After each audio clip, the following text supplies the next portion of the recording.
नमस्कार, मी सीमा शिंदे. यूट्यूब चॅनलवर सर्वांचं स्वागत आहे. आज करणार आहे आपण मक्याच्या दाण्याचे पकोडे. चला तर कसे करणार आहे ते दाखवणार आहे. मक्याचे दाणे छान स्वच्छ पाण्याने धुवून घेतलेले आहे. आता आपण मिक्सरच्या भांड्यामध्ये टाकून मिरची,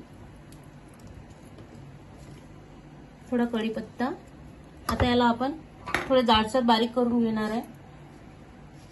हा आपण छान असं जाडसर बारीक केलेला आहे. एकदम थोडंसं असं जाडसर आपण बारीक केलेलं आहे आणि एकदम असे कोवळे दाणे आणायचे आपल्याला मार्केटमधून, मक्याचे दाणे. चला तर आता आपण याचे साहित्य टाकणार आहे.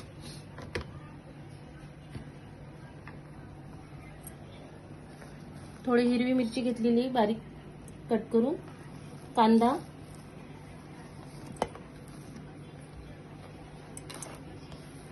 कढीपत्ता आणि सांबार आहे, थोडा ओवा,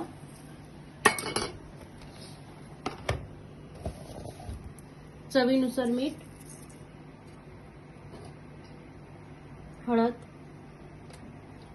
आणि थोडं तिखट टाकलेलं आहे. आता यामध्ये आपण मैदा किंवा रवा काही पण आपण असं दोन पैकी विकू शकतो. मी तांदूळाचं पीठ घेतलेलं आहे.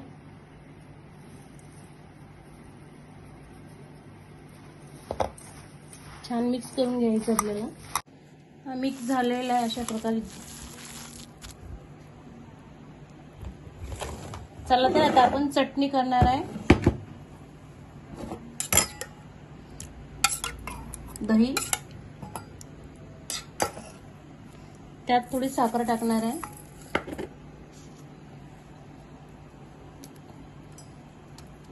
दोन ते तीन मिरच्या घेतलेल्या आहे.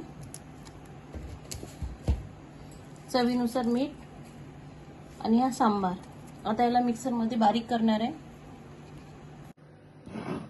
चटणी तयार झालेली आहे दह्याची. चला तर आता आपण पकोडे करूया. चला तर आता आपण पकोडे करणार आहे. तर त्यामध्ये थोडा सोडा टाकणार आहे. तुम्हाला नसेल टाकायचं तर कीप करू शकता. सोड्याने छान थोडं फुटते पकोडे. आपण कढई ठेवलेली आहे, त्यात तेल टाकलेलं. तेल गरम झालेलं आहे.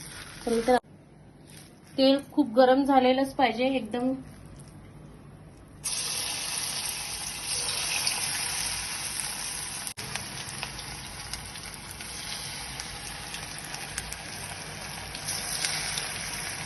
कडक तेलामध्येच आपल्याला करायचे आहे.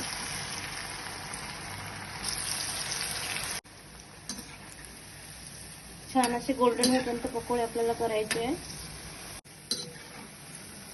मक्याचे पकोडे झालेले आहे बघा, छान मस्त गोल्डन होईपर्यंत असे तळायचे आपल्याला. मक्याचे दाण्याचे पकोडे तयार झालेले आहे. छान कुरकुरीत झालेले बघा आणि एकदम जाडसर केले म्हणजे एकदम कुरकुरीत होते. चला तर दह्याची चटणी, सॉस आणि मिरची. आवडल्यास लाईक करा, सबस्क्राईब करा. थँक्यू.